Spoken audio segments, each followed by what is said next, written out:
So I often write stories based on people's questions, other people's questions and my own questions. So I remember one time in the synagogue, a young student came over to me and said, "Who is Noah's wife?" And I had no answer. I had no answer. I didn't have a name. I didn't have a story. So I said, well, I'm sure the ancient rabbis had something to say about this. So I went to look up some traditional texts, some midrash. And I only found basically a name, two names in fact. So I found a text that says Noah's wife was called Naamah because her deeds were ni'imim. Her deeds were pleasing. So I thought, oh, well, that's good, because most of what I read about Noah's wife was that she cleaned up the ark. That was not too attractive to me. So her deeds were pleasing. I wonder what she did.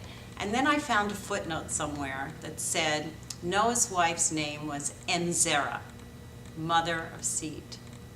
And I thought her deeds were pleasing. She was the mother of seed. I know what she did. She collected 2 of every plant. She planted a garden on the ark, which was a refuge from all the noise and smells of the animals. And when the ark settled on dry land, she replanted the earth's garden. And as I was writing this story, I told sort of the story evolved on its own.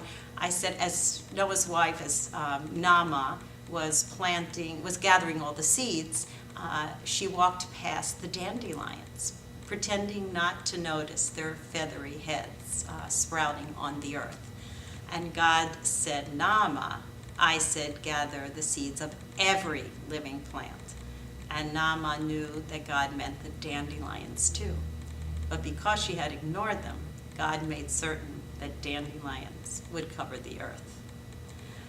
Now this was a part of the story that intrigued me. And many years later, when I told this story, I had a woman minister who came over to me, and she showed me her stole that she wore for religious services. And on it was a dandelion. And she said, this is how I felt as a woman in the ministry. I was the one who was overlooked. But I know that God wants me to do this work.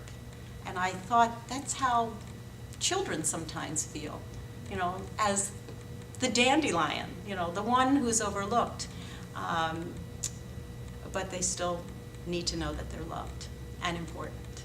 So imagine, here's a new story of Noah's wife, of Naamah, a woman with a name, a woman with a powerful role and an important task of planting the earth's garden. Imagine that. And I now have young children who come to me and say, my teacher in school says the story about Naamah and the plants isn't in the Bible. But I know that it is because I've read this story.